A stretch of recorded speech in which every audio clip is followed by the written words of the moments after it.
Bismillah, alhamdulillah wahda, wassalatu wassalamu ala rasulil mustafa wa ala alihi wa sahbihi wa man ittaba ma'bad.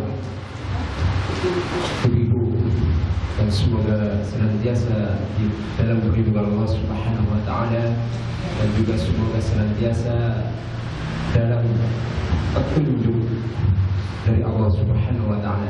Insyaallah di kesempatan sore hari ini kita akan melanjutkan lagi kajian kita di dalam kelanjutan dari kitab talak, dari kitab talak yang diringkas dan diberi judul Fathul Ali bil Khalaq fi Taysir Ahkamit Talaq, ya, dari karya Ali bin Salim bin Ya'qub Bawazir.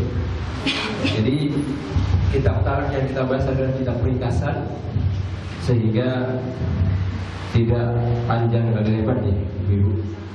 Kemudian insya Allah di kesempatan sore hari ini kita akan masuk pembagian talak dari sisi apakah talak itu dikategorikan disunahkan atau sesuai dengan syariat, atau tidak sesuai dengan syariat, atau dinamakan talak bid'ah atau bid'ah. Jadi ditinjau dari apakah sesuai dengan syariat atau tidaknya, talak itu terbagi menjadi dua. Ya, ada talak sunni, ada talak bid'ah. Talak yang sesuai dengan syariat itu namanya talak sunni. Ya, jadi yang sesuai dengan syariat apa? Talak sunni. Sedangkan yang tidak sesuai namanya talak bid'ah. Ya. Lalu apa itu talak sunni, Ibu? Jadi ya, seorang suami mentalak istrinya yang sudah dijimai atau mereka sudah melakukan hubungan badan dengan talak satu kali, ya, talak satu, dan dia dalam keadaan hamil atau dalam keadaan suci tapi belum dilakukan hubungan badan dengannya, ya. Dan ini mempunyai 4 kategori, ya. Jadi talak sunni itu seorang suami mentalak, atau seorang suami yang mentalak istrinya kemudian sudah melakukan hubungan badan. Talaknya adalah talak satu, ya, nggak boleh lebih dari satu. Misalkan kamu saya talak 3, nggak boleh. Atau kamu talak, itu kan 2 kali. Dengan niat 2 kali itu nggak pas, nggak sesuai dengan syariat. Jadi cukup kamu saya talak. Nah, itu dikatakan satu kali talak. Itu jadi dipahami. Atau dalam keadaan hamil, ya, dalam keadaan hamil, atau dia dalam keadaan suci sebelum dijimai atau sebelum mereka berhubungan badan. Misalkan ada seorang istri, ya, dia haid, maka tidak boleh ditalak. Kalau dia mentalak pada saat kondisi haid, namanya talak tidak sesuai syariat. Lalu dia suci, suaminya nggak melakukan hubungan badan dengannya. Nah, itu mereka atau suaminya itu mentalak istrinya, maka talaknya itu talak sunni. Tapi gimana kalau misalkan setelah melakukan hubungan badan, maka menjadi talak yang tidak syar'i lagi, tidak sesuai dengan aturan syariat. Gitu. Jadi harus ketika istrinya suci itu belum pernah digauli lagi. Jadi masih suci, ya, masih suci dan belum disentuh, seperti itu. Jadi kalau sudah disentuh, maka tidak menjadi sesuai aturan syariat talaknya. Gitu. Jadi pahami sampai sini? Ya, tadi disebutkan ini mencakup 3 ikatan atau kategori. Ya. Yang pertama adalah talak sunni itu harus istrinya itu pernah disentuh, ya, disentuh, paham Ibu? Insyaallah ya, disentuh bukan pakai tangan, ya, disentuh, ya, insyaallah paham semua ya, insyaallah. Kemudian Apabila dia tidak pernah disentuh, gimana? Misalkan baru nikah, istrinya malam pertama haid, ya loh, kemudian suci, ya kemudian suci, nggak pernah disentuh lagi, kemudian haid, boleh nggak mentalak suaminya? Hah? Jadi ditalaknya ketika haid, boleh nggak? Hah? Kalau belum pernah disentuh sebelumnya, jadi masih orisinil, masih perawan, jadi nikah cuma nikah tok, ya itu malam pertama kan haid, kemudian suci, terus suaminya kok melihat ketika masa haidnya kok kayak gini ya, gitu, dia agaknya nggak cocok gitu, akhirnya kan suci nih, suci dia belum mentalak juga, masih mikir talak nggak ya, tapi dia nggak pernah mencampurinya, hingga akhirnya datang haid berikutnya, akhirnya kok saya harus mentalak dia gitu, karena sudah nggak cocok lah dengan cara bicaranya, dengan perbuatannya, akhirnya ditalak pada saat haid. Maka kalau belum pernah disentuh itu termasuk boleh dan tidak termasuk menyelisih syariat. Ya, tadi disyaratkan kalau suci ya dan belum pernah disentuh adalah yang pernah dilakukan hubungan badan di situ, yang awal tadi. Jadi kami sampai sini. Jadi kalau dia belum pernah disentuh, maka meskipun dalam keadaan haid itu boleh mentalak, terlebih dalam keadaan suci, begitu ya. Tapi kalau dia pernah disentuh, maka tidak boleh seorang suami menceraikannya dalam keadaan haid. Ya, begitu maknanya. Jadi kalau ada istri pernah disentuh, maka suami tidak boleh menceraikannya ketika dalam keadaan haidnya. Tapi kalau belum pernah disentuh, boleh tidak Bu? Boleh. Kalau belum pernah disentuh, boleh diceraikannya baik dalam keadaan suci maupun keadaan haid.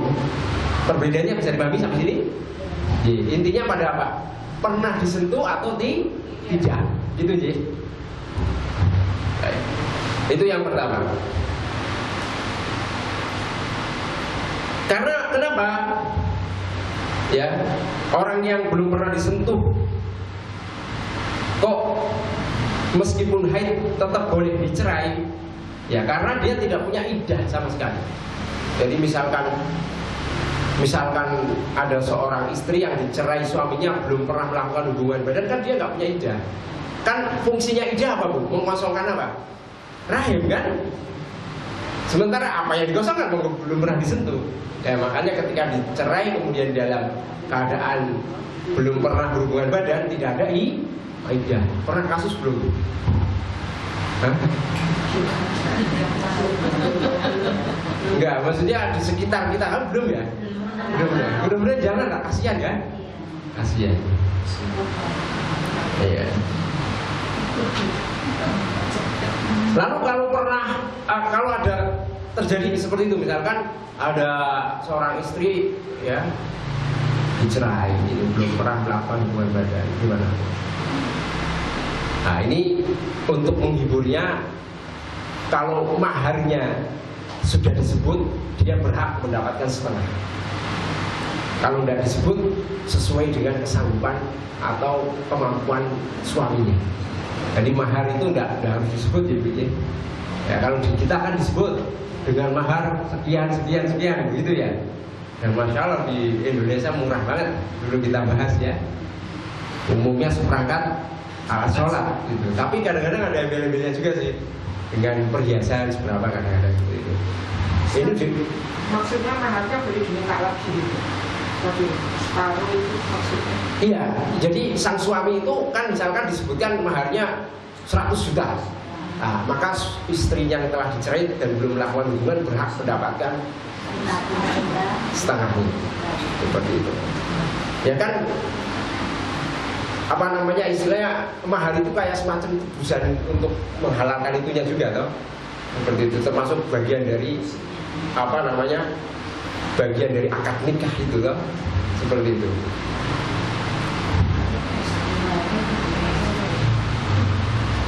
Tapi kalau di sini sudah diberikan ya, kadang-kadang ya.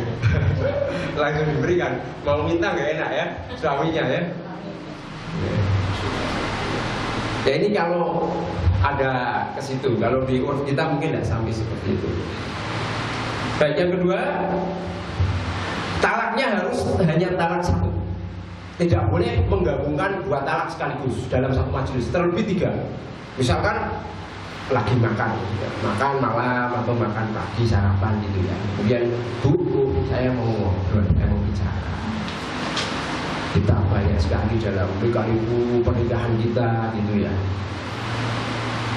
Gak tahu kenapa bu ya. Misalkan gitu ya, kok dalam perjalanan pernikahan kita kok kita sering mendapat masalah dan ujung-ujungnya kita saling marah, kemudian beberapa hari nggak bisa damai gitu. Bahkan kadang-kadang berbulan-bulan baru bisa kembali, itu pun habis itu marah lagi gitu. Akhirnya suaminya mungkin sudah ada keputusan nggak cocok gitu ya. Jadinya suatu hari mengajak makan mau mengutarakan apa? Talak. Iya. Nah itu nggak boleh ya bu, misalkan. Kemudian sang suami itu ya udah bu, sekarang kamu saya talak. Cukup sekali, jangan niat. Ya bu, saya biar cepet, kamu talak satu kali, kemudian saya talak lagi, talak kedua, saya talak lagi, talak ketiga, cepet katanya. Ya. Atau memang nggak bisa balik sama sekali kecuali dia sudah menikah lagi gitu ya. Niatnya pokoknya biar jauh-jauh lah gitu. Nah ini tidak boleh begitu ya. Jadi bolehnya aja satu kali. Jadi talak yang pertama yang diperbolehkan. Tidak boleh menggabungkan talak kedua dan ketiga. Ya. Atau lebih banyak dari satu lafaz. Ya. Seperti ucapan kamu saya talak. Kamu saya talak, gitu ya. Dengan tujuan apa? Mentalak sampai tiga kali. Maka tidak boleh. Ya. Dalam sebuah ayat Allah menyebutkan at-talaqu marratan fa imsak bima'rufin aw sarihu bi ihsan. Ya. Au tasrihu bi ihsan. Talak itu yang diperbolehkan rujuk 2 kali. Ya. Kemudian rujuklah kembali dengan cara yang ma'ruf atau ceraikanlah dengan cara yang baik. Ya. Maksudnya ceraikan dengan cara yang baik apa? Tanpa menyakitinya. Tapi biasanya sakit ya bro. Ya mungkin dengan cara yang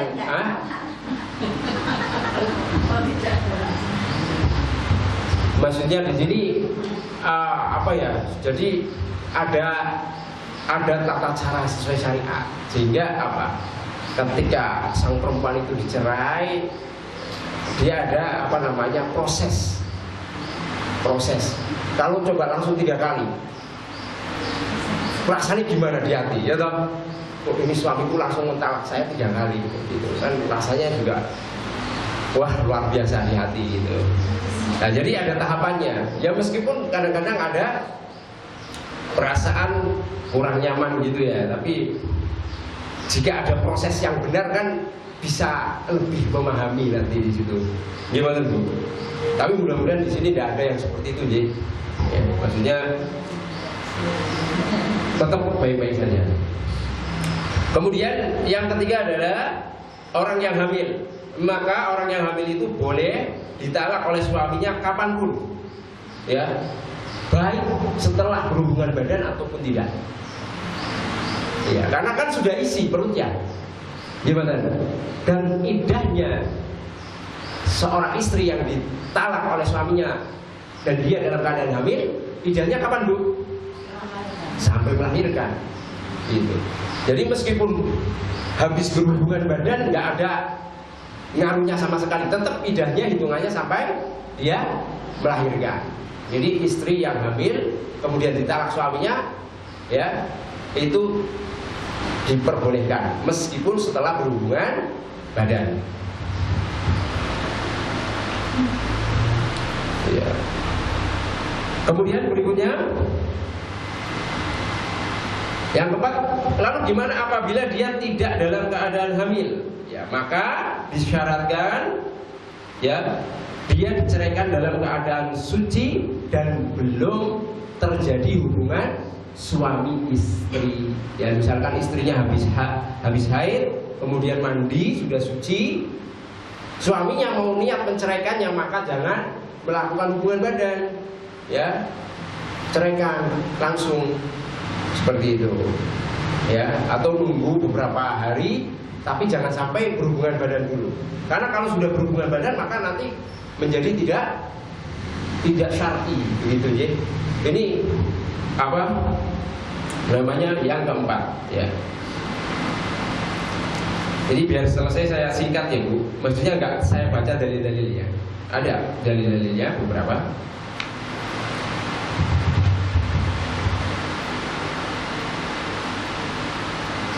Kemudian berikutnya,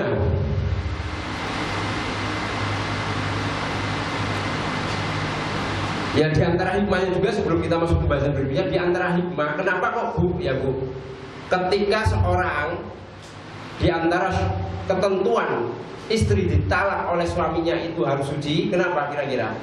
Dikatakan karena biar idahnya nggak terlalu lama, gitu ya. Kalau ditalak ketika haid itu hikmahnya saja, tapi secara syariat memang aturannya tidak boleh ya.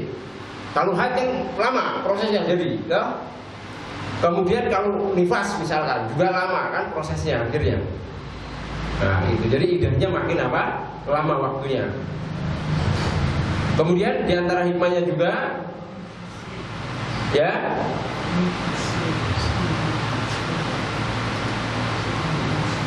adalah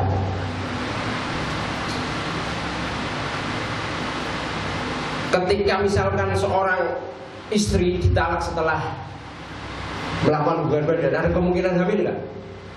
Ada. Kalau hamil, idahnya gimana tuh? Yang tadinya harusnya 3 kali kurung jadi berapa? 9 bulan, lama sekali, ya toh? Nah, jangan-jangan nanti juga bisa malah membahayakan sang istri juga kalau kelamaan gitu ya, seperti itu. Nah itu diantara bentuk talak apa yang sesuai dengan apa syariat, harus ada 4 ketentuan. Kemudian yang berikutnya adalah talak bid'ai atau talak yang tidak sesuai dengan aturan syariat. Nah, berarti kebalikannya tadi Bu ya, kebalikannya talaknya ketika istrinya haid, talaknya setelah dilakukan hubungan badan, begitu je. Jadi kebalikannya. Jadi kami sampai sini. Lalu gimana? Apakah hukum talak bid itu ya jatuh atau tidak? Kan dikatakan tadi tidak sesuai dengan syariat. Ya, tidak sesuai dengan ketentuan syariat. Jatuh enggak Bu? Misalkan ada orang yang menceraikan istrinya ketika haid. Nah, jatuh nggak Bu? Hah? Yang selama ini diketahui jatuh Bu? Ada yang pendapat lain? Hah? Jatuh nggak kira-kira? Kalau tidak sesuai dengan aturan syariat, misalkan menceraikan setelah haid atau ketika dalam keadaan haid, ketika dalam keadaan haid, gimana? Ya. Jadi di sini ulama sepakat haram hukumnya.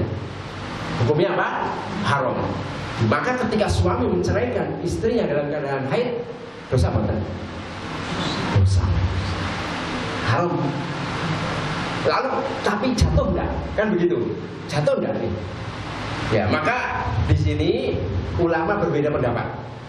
Menurut jumhur itu mayoritas, kebanyakan ulama mengatakan ya jatuh. Meskipun haram. Begitu. Kenapa? Katanya keumuman dalil, ya. Keumuman dalil yang mengatakan bahwasanya jatuhnya talak ketika apa? Ketika haid seperti itu. Itu menurut jumhur. Kemudian pendapat kedua, atau dalilnya saya bacakan dulu sedikit. Ya, jadi dulu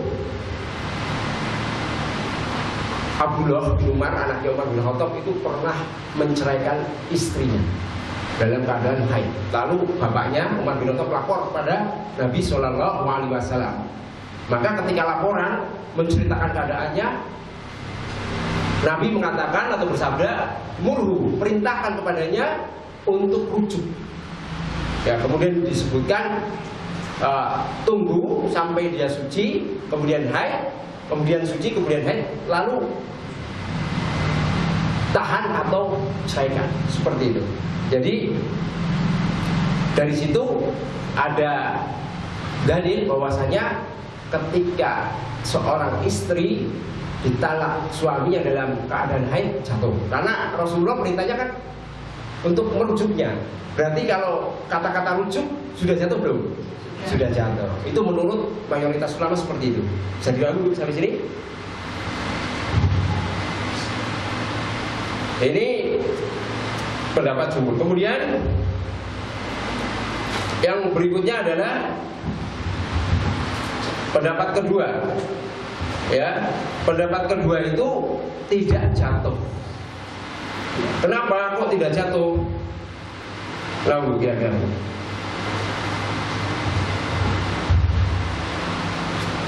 karena ya talak yang tidak sesuai syariat itu apa? Berarti amalan yang tidak diterima oleh syariat, dan dia termasuk kategori apa? Amalan bid'ah yang tertolak. Sehingga ketika ada orang yang melakukan talak dalam keadaan istrinya haid, tidak bisa diterima. Argumennya seperti itu ya. Karena asal dari larangan fasad gak Bu? Rusak gak? Asal dari larangan kan tidak bisa dilakukan. Nah begitu. Maka ketika larangan itu dilakukan, benar gak tindakannya? Betul tidak? Ada orang melarang sesuatu, kamu jangan minum air putih ini milik orang lain misalkan. Kemudian ada yang diperintahkan itu untuk gak minum, dia malah minum. Salah nggak orang ini yang minum? Salah. Ada pengaruh nggak dari dia minum? Berdosa nggak karena milik orang lain sudah dikasih tahu? Berdosa ya. Iya. Jadi seperti itu. Ketika asal sesuatu itu dilarang, ya maka akan melahirkan yang tidak dibenarkan. Gimana? Seperti itu kan? Sesuatu yang dilarang pasti melahirkan sesuatu yang tidak dibenarkan. Argumennya seperti itu. Ya.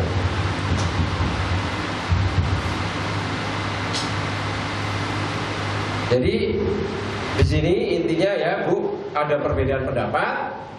Jumhur mengatakan jatuh, hanya sedikit ulama yang mengatakan tidak jatuh. Tapi saya sendiri cenderung ke pendapat yang tidak jatuh. Ya, kalau saya sendiri tidak jatuh talaknya seperti itu. Kalau saya sendiri ya, tapi monggo ibu mau menderek pendapat mana gitu ya.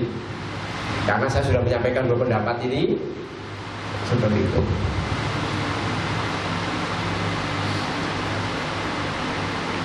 Kemudian kita akan membahas hukum mengulang talak ketika iddah yang pertama. Gimana Bu? Hukumnya Bu?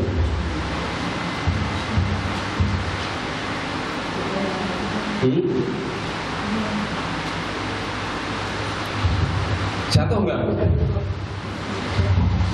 Ditalak satu kali. Masih proses iddah tak? Masih proses. Kemudian suaminya belum selesai iddah yang pertama, ditalak lagi, mengulang. Berarti masih proses iddah, belum haid lagi, belum suci lagi.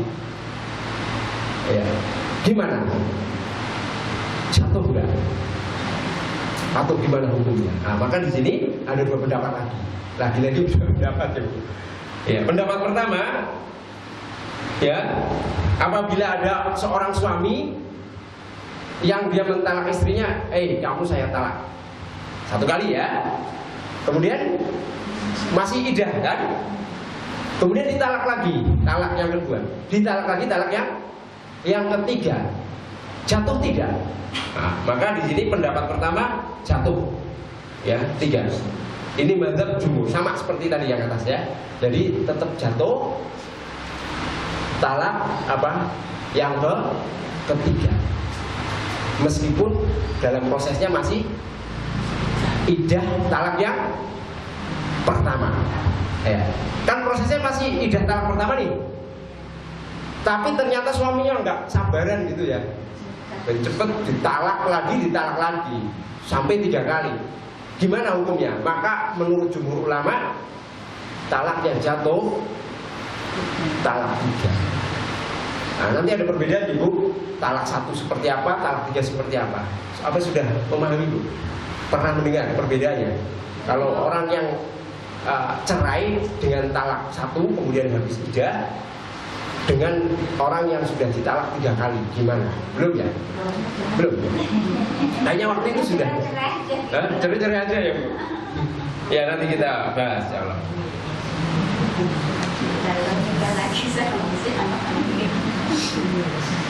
Pendapat kedua berarti hanya jatuh talak 1, haram hukumnya. Ya, dia tidak boleh melakukan itu.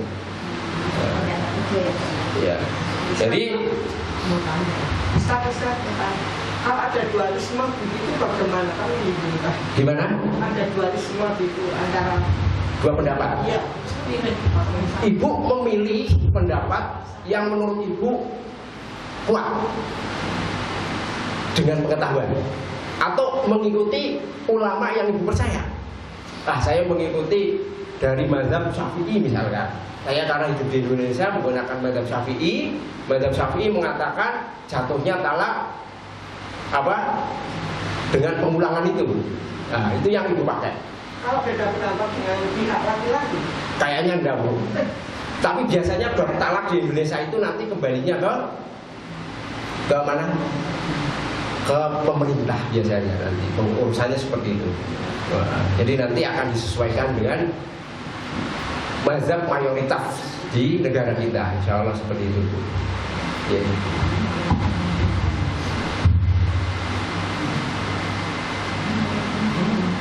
Tapi memang kendalanya kadang-kadang dalam suatu negeri itu ya suami istri, tapi jarang ya. Ada Bu, suaminya mazhabnya A, istrinya mazhab B, ada. ada akhirnya kan Keyakinannya biasanya sama kayaknya. beres-beres. Hah? Akhirnya nggak beres-beres, proses cerainya itu kan enggak. Dan nanti kan naiknya ke level pemerintah. Nah, di pemerintah itu nanti pasti satu suara. Akhirnya dengan metode 1, mazhab 1 seperti itu. Nah itu udah selesai kalau seperti itu nanti. Ya intinya ini jangan dibikin bingung ya Bu ya. Nah, maksud saya biar nanti kalau ada hal yang berbeda kita nggak kok begitu ya. Artinya biar pengetahuan kita lebih banyak sehingga tidak menganggap orang yang berbeda itu kadang-kadang dia begitu kan nggak sah misalkan. Jangan-jangan kan dia menggunakan mazhab lain gitu misalkan atau pendapat lain sehingga apa yang diamalkan hal itu gitu. Maksud saya seperti itu sebenarnya. Tapi monggo Ibu mengamalkan apa yang Ibu yakini, gitu nggih? Nggih. Baik, yang pertama tadi apa Bu? Jatuh 3 kali ya, 3 kali talak atau talak 3. Kemudian yang kedua adalah dia termasuk talak yang haram dan tidak terjatuh kecuali atau tidak jatuh kecuali talak 1 saja. Nah ini pendapat dari sekelompok kalangan salaf dan khalaf ya. Begitu Bu. Dalilnya tadi dalilnya at-talaqu marratan. Talak yang bisa dirujuk adalah talak apa? Yang 1 dan 2. Nah, gitu ya. Berikutnya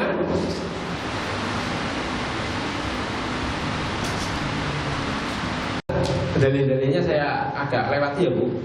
Saya mentargetkan selesai. Intinya poin-poinnya saja ya. Kemudian yang berikutnya kita akan membahas tentang pembagian talak dari sisi boleh rojai wabain, ya, boleh dirujuk atau tidak, seperti itu, ya.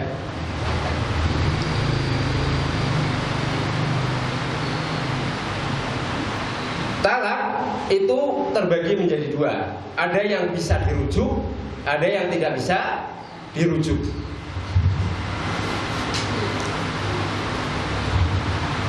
Talak yang bisa dirujuk adalah di mana sang suami itu boleh kembali kepada istrinya, ya, ketika talaknya itu baru talak yang ke-1 dan kedua. Ya, jadi misalkan ada seorang suami mentalak istrinya, kamu saya talak, maka suaminya boleh merujuknya.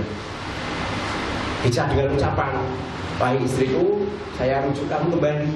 Ternyata saya rindu berat ketika menceraikanmu, ya, atau dengan ya kasihan anak-anak, atau dengan perbuatan, misalkan dipeluk, dicium, gitu ya. Nggak harus ikhlas, ya. Nggak harus ikhlas. Yang penting menunjukkan makna rujuk di situ, dan niat tentunya dari sang suami, dan tidak bisa dipersyaratkan juga ridhonya istri ternyata. Jadi seperti itu. Jadi istri sang suami misalkan menginginkan balikan, ya udah, mau nggak mau istrinya harus menerima. Kalau talaknya masih 1 dan juga 2, itu yang boleh dirujuk itu. Masya Allah. Jadi nanti itu pengetahuannya seperti itu ya Bu ya.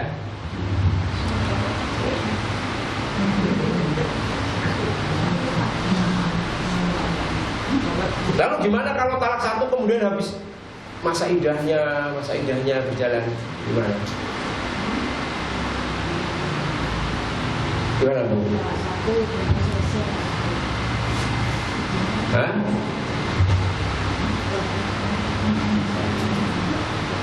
Gimana Bu? Apabila idahnya sudah habis, dia pengen rujuk, gimana? Hah?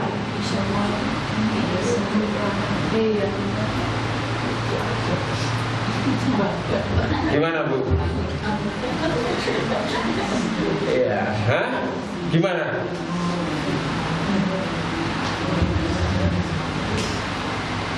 Gimana Bu? Pernah mendengar? Kalau dia ditalak 1, kemudian habis masa idahnya, berjalan waktu habis masa idahnya.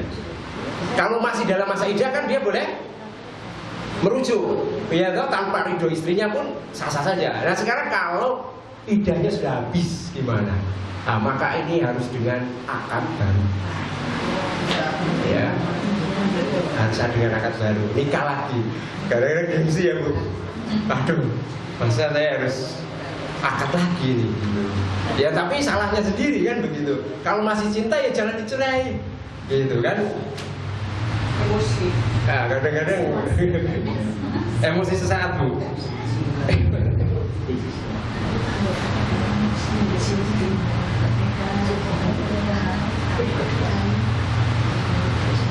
Ya. Kemudian berikutnya adalah talak bain. Ya, talak bain. Ya, ada bain apa Bu? Subro, ada bain kubro, gitu ya Bu ya. Pernah mendengar Bu kali ini? Hah? Bain subro sama kubro, belum pernah. Jadi talaknya sudah tidak bisa dirujuk di masa idah, ya. Di masa idah, udah habis masa idahnya maksudnya kan. Jadi orang itu sudah mentalak istrinya, sudah habis masa idahnya, ya toh? Berarti kan sudah talaknya tidak bisa rujuk dengan hanya sekedar saya rujuk kamu ya misalnya, atau dengan selainnya seperti itu. Nah itu ada namanya talak bain subro, ada namanya talak bain kubro, gitu ya.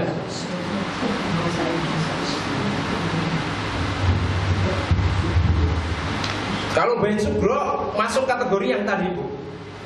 Yang apa? Yang habis masa idah, ya, kemudian dia bikin rujuk, maka dia apa? Harus menggunakan apa? Akad baru dan juga mahar yang baru. Ya, kalau masih sugro. Jadi misalkan talak pertama habis idahnya, gitu ya. Jadi istri apa suaminya itu hanya mengucapkan lafaz talak yang pertama toh, kemudian habis masa idahnya, nggak sampai ketiga, satu habis. Berarti kan sudah terpisah tuh mereka, sudah terpisah. Nah, maka ketika sang suami ingin rujuk harus dengan akad baru dan juga mahar baru. Nah, itu namanya sugro. Ya, kalau menjadi sugro itu kecil. Nah, talak pisah yang masih ringan. Nah, kalau kubro yang gede itu gimana? Kalau ada seorang istri ditalak suaminya sudah talak 3, habis kan, sudah masa idahnya habis, ditalak 3, maka kalau suaminya mau rujuk ini sangat sulit. Pernah saya jelaskan apa? Istrinya harus sudah menikah dengan orang lain. Orang lain sudah pernah melakukan hubungan badan dengan istrinya. Kemudian suaminya yang kedua itu juga dengan memang ada sesuatu hal kemudian menceraikan istrinya. Jadi bukan niat dia menceraikan istrinya itu agar bisa balikan ke yang pertama, bukan karena itu. Kalau sampai ada niat, itu nikahnya namanya nikah apa? Masih ingat enggak Bu? Nikah-nikah yang dilarang, muhalil. Nikah dengan niat menghalalkan. Ya, enggak boleh. Sudah saya pernah jelaskan, Bu. Jadi misalkan ada seorang suami menceraikan istrinya dengan talak 3, udah nggak bisa balik, meskipun dengan akad baru, dengan mahar baru, kecuali istrinya menikah lagi dengan orang lain. Akhirnya suaminya kong kali kong dengan orang lain.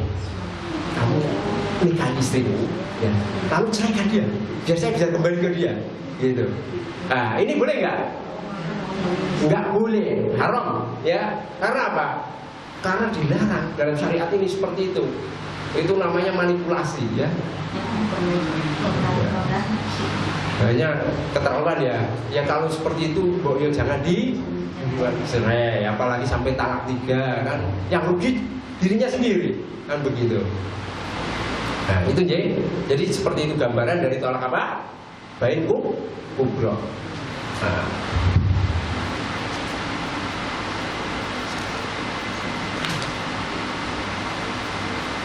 Harus apa? Istrinya menikah lagi, kemudian suami yang baru harus pernah berhubungan badan dan menceraikan kembali dengan sukarela. Artinya bukan karena perjanjian ya, sukarela. Seperti itu. Iya, nggak mungkin seperti itu. Makanya ini jangan coba-coba ini sebagai laki-laki ya. Kalau masih suka ya pertahankan seperti itu. Toh manusia gitu, manusia ada kekurangan toh Bu. Ini betul. Apalagi kalau hidup bareng. Kalau dulu masa masih perkenalan gitu ya, belum tahu aib masing-masing. Giliran udah nikah lama, ternyata istriku begini-begini, suamiku ternyata begini-begini. Tahu, jangan disesali. Ya karena memang manusia. Iya, manusia itu ya penuh kekurangan. Pasti itu. Terus tidak ada yang sempurna sama sekali. Dan itu bentuk ujian kita dalam kehidupan ini. Apakah memang ini suami istri ini betul-betul ikhlas di dalam menjalankan kehidupan pernikahannya atau enggak? Dan hal yang paling seneng ya, yang disukai oleh iblis itu adalah perpecahan. Makanya ada kisah toh, setan-setan itu laporan kepada iblis. Laporannya apa? Laporannya tindakan dia apa yang sudah dilakukan untuk menyesatkan manusia. Ada yang laporan begini. Nah, kamu belum melakukan apapun. Terus ada satu setan yang melaporkan, aku sudah memisahkan antara suami dan istri. Dikasih apresiasi sama iblis. Nah ini baru ini. Nah, itu tujuan utama iblis seperti itu. Senang kalau orang pecah dari lingkup kecil. Apa? Keluarga.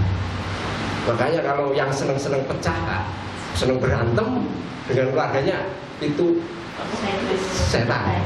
Setan itu senang banget. Bahkan itu apa? Program dari iblis yang paling jos gitu ya. Buat gak nyaman. Makanya jangan sampai kalah ya dengan setan ya Bu ya. Kalau sudah mulai panas-panas nih hawa keluarga itu, dia adem-ademke. Hasilnya apa ya? Hasilnya Pak ya. Setan dalam keluarga itu katanya hasil namanya. Kurang tahu kalau namanya. Ya, makanya kalau sudah ada hawa panas, didem-demke. Ya, kipasi boleh. Benda melebar gitu ya.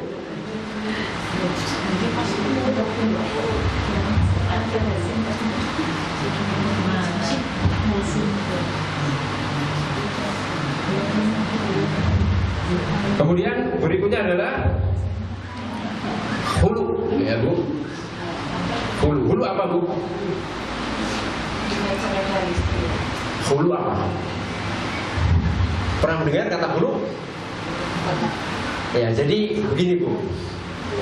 Dalam syariat Islam itu ada aturan yang sempurna sampai bab keluarga. Ya tadi, ketika sebuah keluarga antara suami istri, suaminya ada merasa ketidakcocokan yang banyak, malah bikin suaminya itu pokoknya nggak bisa ibadah dengan baik, nggak mampu mendekatkan kepada Allah dengan baik, malah sama istrinya diperas untuk kerja terus kerja gitu. Hingga akhirnya dia nggak tahan, ya toh, karena dijadikan mesin oleh istrinya agar terus kerja dunia, ya agar masuk uang banyak gitu. Nggak bisa ibadah, akhirnya suaminya aduh nggak kuat saya seperti ini, karena saya malah makin jauh kepada Allah. Akhirnya suaminya bulat tekadnya untuk menceraikan, atau bulat tekadnya apa untuk melakukan talak. Nah di sini adalah solusi bagi lelaki adalah talak. Nah kok laki-laki atau perempuan gimana? Ada juga ini kita namanya hulu. Nah misalkan ada sepasang suami istri, istrinya ngelihat suaminya mabuk-mabukan, judi online kenceng, ya toh, nggak pernah sholat, disuruh sholat malah marah-marah, bentak-bentak, mukul. Akhirnya aduh ini saya nggak kuat. Terus akhirnya istrinya ngomong baik-baik, Pak, kalau seperti ini Bapak itu membuat saya jadi banyak durhaka. Itu dalam artian sering berdebat kita, sering marah. Kadang-kadang saya melayani Bapak pun nggak ikhlas. Wes Bapak sekarang ceraikan saya saja. Suaminya nggak mau. Kalau nggak mau menceraikan, jalan satu-satunya apa? Karena kalau menceraikan kan nggak balik tuh maharnya. Dulu mungkin maharnya 500 miliar kan Bu. Nah, suaminya kalau saya mentalak dia nggak balik bisa nih mahar saya kan begitu. Nah dia suaminya agak mikir juga ini, biar dia nanti ngajuin hulu gitu. Nah maka solusi terakhir istrinya kalau nggak kuat hulu, mengajukan hulu, mengajukan cerai dengan ganti rugi. Ganti ruginya apa? Sang istri memberikan sebagian mahar yang dulu pernah diberikan. Nah, misalkan 500 miliar ya 100 juta ya, atau 200 dikembalikan. Suaminya ridho, gitu kan, ditalak akhirnya dengan model hulu begitu, itu ya. Jadi bisa ya Bu, tapi jangan jadikan senjata loh ya. Meskipun ini menjadi suatu solusi untuk perempuan, tapi jangan bermudah-mudahan. Karena ada hadis lain yang menyebutkan apa?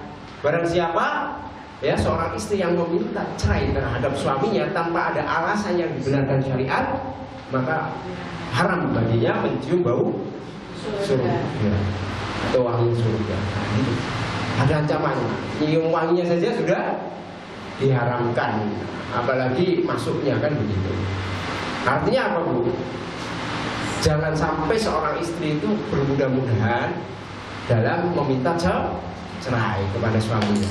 tanpa alasan syar'i. Kalau tadi kan kalau suaminya nggak pernah ngelakuin ibadah yang wajib, gitu, nggak pernah puasa Ramadan, mabuk-mabukan pula, judi pula, nah, itu alasan syar'i bukan Bu? Alasan syar'i, ya. Atau suaminya misalkan membiarkan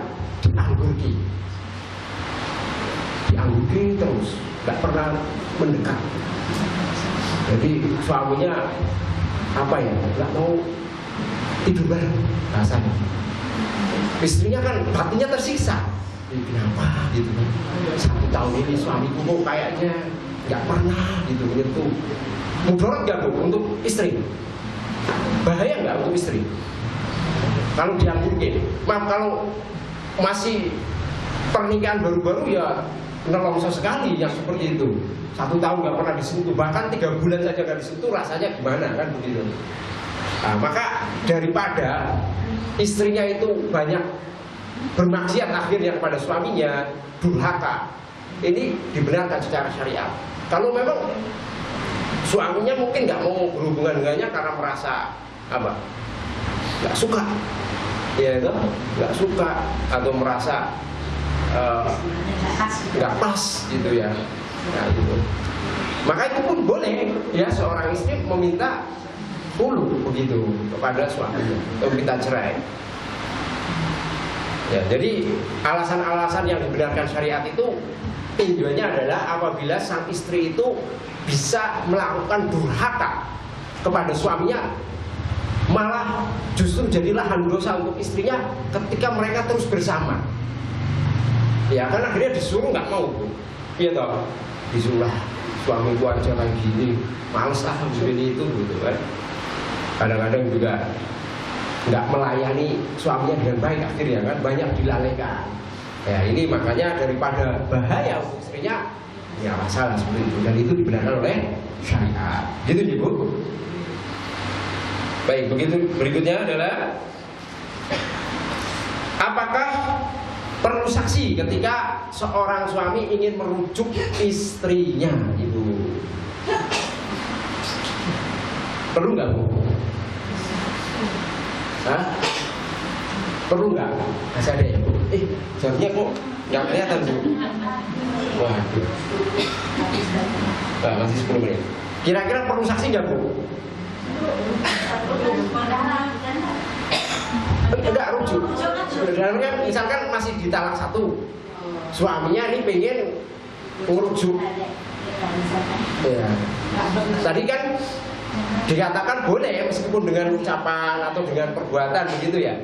Lalu gimana kalau mendatangkan saksi gitu? Apakah dalam syariat kita itu termasuk hal yang diperbolehkan atau tidak? Disenangi atau tidak? Ya, ternyata dalam syariat kita perkara yang mustahab, sunnah. Jadi ketika rujuk itu mendatangkan saksi bahwasanya saya telah merujuk itu istri saya begitu. Nah, kenapa? Kok kenapa pas tolak nggak perlu saksi? Kira-kira apa Bu? Menurut pemahaman Ibu sekalian? Pas emosi kan. Pas emosi dulu pernah saya jelaskan juga ada tingkatannya ya Bu. Kalau emosinya nggak bisa menguasai diri juga nggak jatuh ya. Gimana? Kenapa? Gampang Bu. Kalau ada saksi malah jadi kompor, bisa jadi disebarkan toh. Itu istrinya itu udah cerai loh. Wah, akhirnya kan ada yang mungkin hatinya laki-laki lain yang suka, yang ambil kesempatan. Pokoknya jangan sampai rujuk kembali. Ya enggak? Nah, kan bahaya gitu. Padahal niatnya talak itu ada tingkatannya biar nanti mengevaluasi, belajar dari situ, barangkali bisa dikompromikan lagi, rujuk. Lah kalau ada yang tahu, repot nanti. Sama saksinya disebut, itu udah talak kemarin. Oh iya, kesempatan. Gimana caranya kan begitu? Iya dong Bu. Nah ini banyak itu juga. Berbeda ketika apa rujuk. ketika rujuk. Loh, ternyata dia dulu sudah dicerai toh. Kok nggak bilang-bilang ya gitu. Enggak, iya justru itu biar nggak ketahuan kan bahaya, tahu-tahu sudah pisah kan gitu. Nanti masalahnya repotnya ketika masa iddah talak pertama dikompori terus nggak balikan kan repot. Padahal pinginnya balikan gitu Bu. Nah, jadi begitu jadi makanya ketika talak tidak tidak disunahkan untuk ada saksi, tapi ketika rujuk disunahkan. Tapi kalau nggak ada gimana? Nggak apa-apa. Iya nggak apa-apa. Kan hanya sunahnya seperti itu. Gitu Nah ini banyak terjadi ini. Bagaimana hukum khuruj ikhraj ya orang yang ditalak, hukum keluar bagi orang yang ditalak. Talak satu. Misalkan ada sepasang suami dan istri. Istrinya ditalak satu. Istrinya merasa sakit hati pulang ke rumah orang tuanya. Boleh nggak? Keluar kau dari rumah suaminya? Atau udahlah sekalian saja saya tak ngekos di cerai ini. Boleh nggak Bu? Hah? Baru ditalak satu. Hah? Boleh nggak? Ini banyak kasus terjadi di negara kita. Baru ditalak satu apa? Udah nggak serumah, ya nggak? Udah kabur aja kemana? Atau memang suaminya juga pusing, jangan-jangan nggak tahu juga. Jadi tidak boleh asalnya. Nanti hikmah dari rujuknya nggak ada. Berbeda kalau dia masih tinggal satu rumah, barangkali nanti melihat istrinya, iya Allah ternyata istriku ya sayang banget sama aku, pakaianku dicucikan, ya toh, aku setiap hari makanannya disediakan. Gitu Pak, maksudnya walaupun tinggal satu rumah, kayaknya nggak mungkin perbaikan istrinya tuh nongol gitu. Maksudnya pasti yang keburukannya aja yang kelihatan gitu loh Pak biasanya. Iya biasanya, tapi kan ini tujuan dari nggak bolehnya keluar karena biar suaminya itu merenung. Ini loh istrimu itu orang baik gitu, menyiapkan kamu makanan, masak, nggak pernah berhenti setiap hari. Dia perempuan nggak pernah berhenti ya, dari bangun pagi sampai mau tidur itu. Nah itu biar suaminya tahu ini sebenarnya istrimu itu kayak gini keadaannya, kok kamu masih tega-teganya gitu, menceraikan dengan alasan mungkin yang tidak pas kan begitu. Nah ada hikmahnya. Nah, nanti karena dia sadar akhirnya melas, aduh sayangnya muncul lagi nih, sayang lama bersemi kembali kan. Akhirnya ya wis saya gak jadi cerai kamu ya, saya rujuk kamu. Nah begitu. Coba kalau dia keluar, nah dia pulang ke rumah orang tuanya, nggak tahu, ya nggak.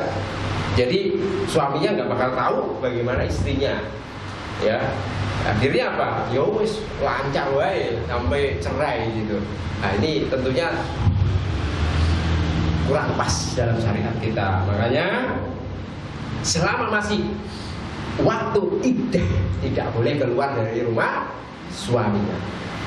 Ya kalau rasanya berat sakit gitu ya tahan sabari gitu ya.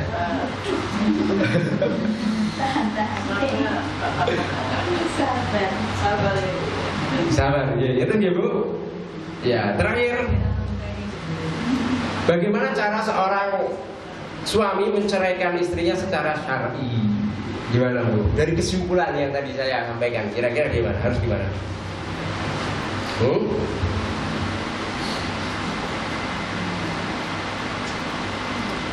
Yang pertama, kalau istrinya itu dalam keadaan hamil atau belum pernah melakukan hubungan suami istri, ya, suaminya dengan istrinya itu boleh kapanpun suaminya mau menceraikan dan dibenarkan oleh syariat. Gitu deh.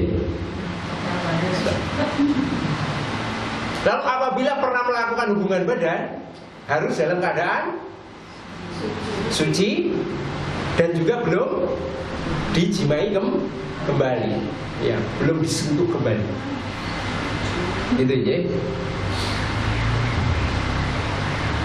Kemudian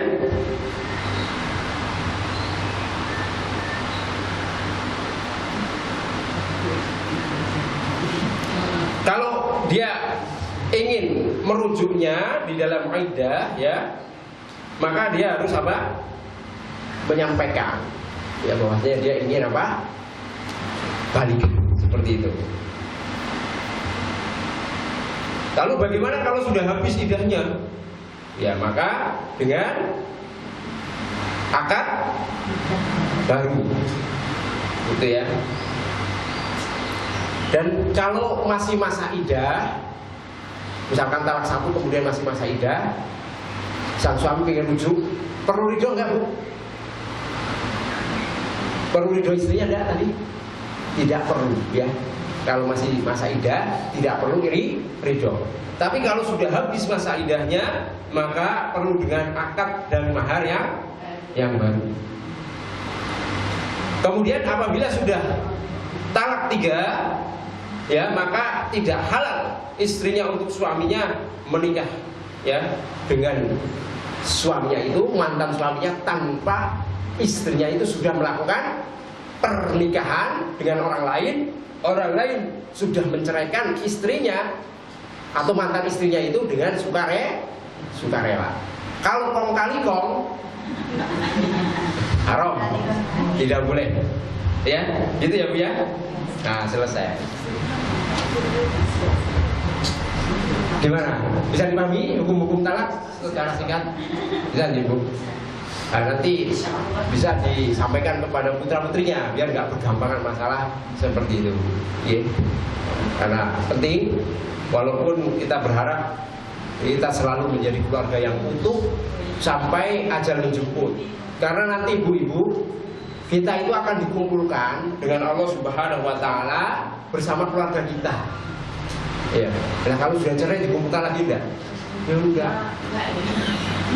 Nanti bisa pisah juga di akhirat. Nah, kalau bareng-bareng kan enak. Wah, dulu kita di dunia hidup bareng, sekarang di akhirat hidup bareng. Makin bahagia. Kumpul anak cucu. Oh, ternyata kamu punya cucu ya waktu saya sudah meninggal. Wah, cucunya banyak ternyata ini itu gitu ya. Nah, kumpul lagi. Kok nggak pengen Bu? Nanti sepeninggal kita, anak-anak kita punya cucu-cucu yang kita nggak pernah melihatnya, tapi di akhirat kita diperlihatkan, kumpul bareng. Nah, seneng toh? Seneng. Makanya nih jaga hubungan kekeluargaan dengan baik. Jangan sampai kita kalah dengan misinya apa? Setan. Kita beri baik. Pas jam 5 ya Bu, kita tutup. Ada kurangnya saya mohon maaf. Wabillahi taufiq. Assalamualaikum warahmatullahi wabarakatuh. Waalaikumsalam.